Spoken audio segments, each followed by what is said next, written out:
Hello my dear aspirants, I am Sounak. তো NEET clear করবার পরই সবচেয়ে ইম্পর্টেন্ট ধাপ হলো যে ফিজিক্যাল ডকুমেন্ট ভেরিফিকেশন। একটা ছোট্ট কাগজ বা একটা মিসিং ডকুমেন্ট তোমার হাত থেকে এমবিবিএস বা বিডিএস সিট ছিনিয়ে নিতে পারে। তো এই ভিডিওতে আমি তোমাদের ক্রিস্টাল ক্লিয়ার করে বোঝাতে চাই যে কোন ডকুমেন্টগুলা ওরা পার্মানেন্টলি সাবমিট করবে আর কোন ডকুমেন্টগুলা জাস্ট ওরা দেখবে আর তোমাদের দিয়ে দেবে। Just verified and return. ভিডিওটি শেষ অবধি দেখো আর নিজের ফাইল এখনই রেডি করো। তো প্রথমেই আসছি পাসপোর্ট সাইজ ফটোগ্রাফ।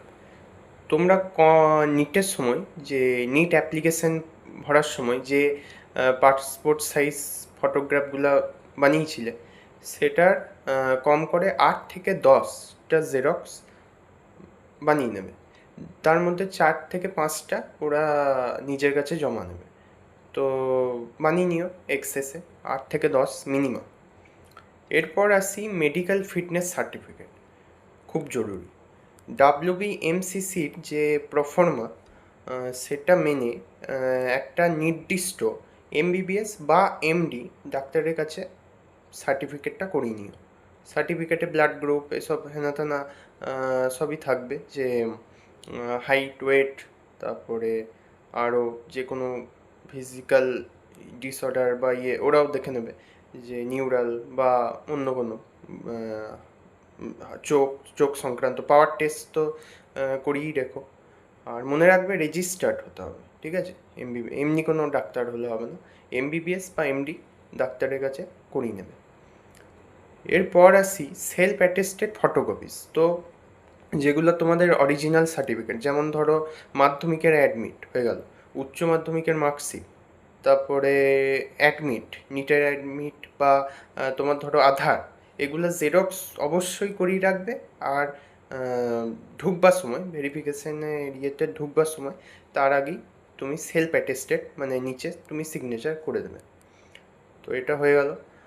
তারপরে তোমার ওটা তো অ্যালটমেন্ট হওয়ার পরে, তবু বলে রাখি যে WBMCC রাউন্ড 1 যখন তোমাদের অ্যালটমেন্ট হয়ে যাবে, পোর্টাল থেকে তোমাদের দেওয়া হবে যে অ্যালটমেন্ট লেটার আর পেমেন্ট রিসিপ্ট, সেটার অরিজিনাল যে প্রিন্ট আউট সেটাও ওরা জমা নেবে। তো এই ফাইলগুলো প্রথমে একদম খুব গুরুত্বপূর্ণ, যে মেডিকেল সার্টিফিকেট, তারপরে তোমার সেলফ অ্যাটেস্টেড ফটোকপিস, তারপরে 8 থেকে 10টা জেরক্স, আর ওটা তো পরে বেরোবে পেমেন্ট রিসিপ্ট, ওটাও অরিজিনাল প্রিন্ট আউট, ওটা জমা দেবে। ঠিক আছে। তো এবার আসি সবচেয়ে ভাইটাল পার্টে, যে NEET UG admit card and your score card. ওটা ওরা দেখবে, জেরক্সটা জমা নিয়ে নেবে, ওতে সেলফ অ্যাটেস্টেড করে দেবে। ওটা তো হলো। তো ওটা প্রথমেই রাখবে জেরক্সের ইয়েতে, ফাইল করবে জেরক্স আর অরিজিনাল মিশিয়ে ফেলবে না। অরিজিনালগুলো তোমার কাছেই রাখতে হবে, অরিজিনাল যাতে হারিয়ে না যায়, আর জেরক্স ওরা জমা নেবে। তো এটা তো জানো। আর তোমাদের বলে রাখি, যদি তোমরা কোথাও অ্যাডমিশন নিয়ে রাখো আর কি, যেমন আমি নিয়ে রেখেছিলাম বিশ্বভারতীতে, তো আমি মাইগ্রেশন করিয়ে রেখেছিলাম। তো মাইগ্রেশনটাও নিয়ে রাখতে পারো যদি লাগে আর কি, যদি দেখতে চায় আর কি। আমি মানে অরিজিনালটা নিয়ে যাচ্ছি। তো মাইগ্রেশন যদি কারোর থাকে, তো বাই চান্স বলা যায় না, যদি দেখতে চায়।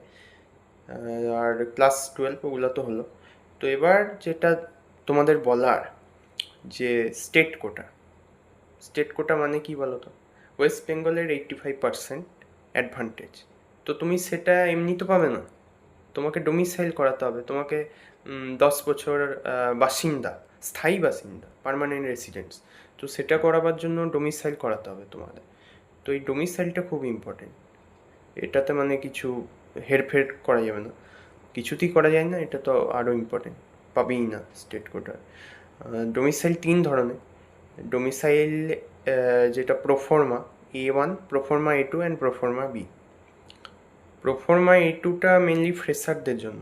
আমি তো প্রোফর্মা A1 করেছিলাম, as I was a dropper. Proforma A1 is actually for both droppers and freshers, and proforma A2 is for only fresher. তো তোমরা যারা ফ্রেশার তারা প্রোফর্মা A2 করাবে, আমি প্রোফর্মা A1 করিয়েছিলাম। এবার আসি প্রোফর্মা বি। প্রোফর্মা বিটা একটু আলাদা।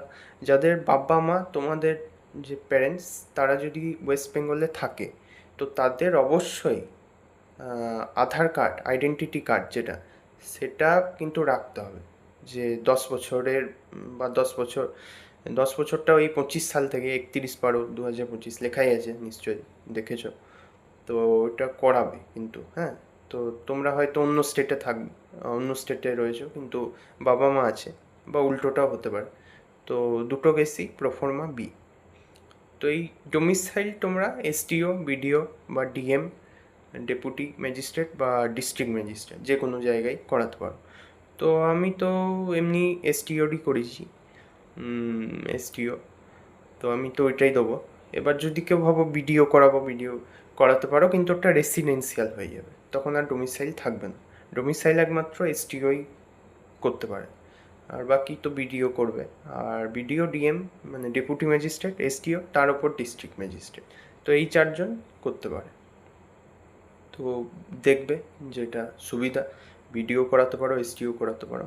তো আমি এসটিও করেছি, তো আমার তো ডোমিসাইলই আছে। আর ই ডোমিসাইলটা মেন, ই ডোমিসাইলটাও লাগবে। ই ডোমিসাইল প্লাস এই ডোমিসাইল বা রেসিডেন্সিয়াল যেটা বলবে। তো এটা কিন্তু করিয়ে রাখবে, মানে আর তো একদিন পরই, তো এটা করিয়ে রাখবে ফর 85%। আর এটাই বলার। আর যখন সব জমা হয়ে যাবে, আর স্কুল লিভিং সার্টিফিকেট মনে হয় না ওরা দেখবে, তাও নিয়ে রেখো, বলা যায় না। স্কুল লিভিং যে ইয়ে হয়েছে, স্কুল থেকে একটা দেয় না, স্কুল লিভিং সার্টিফিকেট আর ক্যারেক্টার কাম সার্টিফিকেট, তো ওগুলো বলেনি, নিয়ে রেখো বাই চান্স। যদি মনে করো মানে হিজিবিজি গুলিয়ে যাচ্ছে, তো নেবে না, ঠিক আছে। তোমরা পরেও চাইতে পারো বিডিএসে, প্যারেন্টসদের কাছে চেয়ে নেবে। আধার যাদের নাই তারা প্যান কার্ড দেখাবে, এসব বলে দিলাম। আধার তো রাখতেই হবে মাস্ট, কি বলবো, যদি না থাকে তাহলে প্যান কার্ড, ওটা সেকেন্ডারি। তো এইসব কমপ্লিট হয়ে যাওয়ার পর তুমি ভাবলে সব জমা দিয়ে দিলাম আর অরিজিনাল নিয়ে নিলাম, চলো উঠে যাই, না। তোমার কাছে একটা ফাইনাল ভেরিফিকেশন স্লিট আসবে, যে সব প্রসেস কমপ্লিট হয়ে যাওয়ার পর ওরা জেনারেট করবে, যে ফাইনাল ভেরিফিকেশন স্লিট, যেখানে লেখা থাকবে verified, checked and verified successfully. এই কথাটা দেখবে লেখা আছে কি না, একদম উঠে চলে আসবে না। যদি যদি লেখা না থাকে, তাহলে আবার জিজ্ঞাসা করবে যে আমি তো সব দিয়েছি, তাহলে কোনটা, কিছু কোয়ারি করবে। কারণ সাকসেসফুল হওয়ার কথা নয়, 99.5% চান্স না হওয়ার, 0.5 থেকে যাচ্ছে। যদি হয় তাহলে ওটা দেখতে হবে তোমাকে। তো এই ব্যাপার, চেকড অ্যান্ড ভেরিফাইড লেখা থাকলে তবেই মিটলো, কমপ্লিট হলো প্রসেসটা। তো আর কোনো কোয়ারি থাকলে তোমরা কমেন্টে অবশ্যই জিজ্ঞাসা করতে পারো। আর তো কয়েকদিন পরই শুরু হয়ে যাবে ভেরিফিকেশন, ফিজিক্যাল ভেরিফিকেশন, তো এটা খুবই ইম্পর্টেন্ট। আর এটাই বলার। তো দেখা হচ্ছে, and best of luck for your upcoming MBBS journey. Thank you. তো আর একটা কথা বলতে ভুলে গেছিলাম, তো ওটা বলে দিচ্ছি। তোমাদের মধ্যে যাদের কাস্ট সার্টিফিকেট আছে, ওবিসি, এনসিএল, এখন তো ওবিসি এনসিএল হয়ে গেছে, ইডাব্লিউএস, এসসি, এসটি বা পিডাব্লিউডি, তো ওগুলা রেখে দিও, ওগুলো তো রাখতেই হবে। আর ইডাব্লিউএস ভেরিফাই ইয়েটা করিয়েছো কিনা, রিনিউয়াল এসব করিয়েছো কিনা। ইডাব্লিউএস আর পিডাব্লিউডিটা হয় রিনিউয়াল, আর ওবিসিটা তো ইয়ে করে এনসিএল, ওটা একদম শিওর হয়ে নেবে। এনসিএল, ওবিসি শুধু এবার তো বিটা রয়েছে।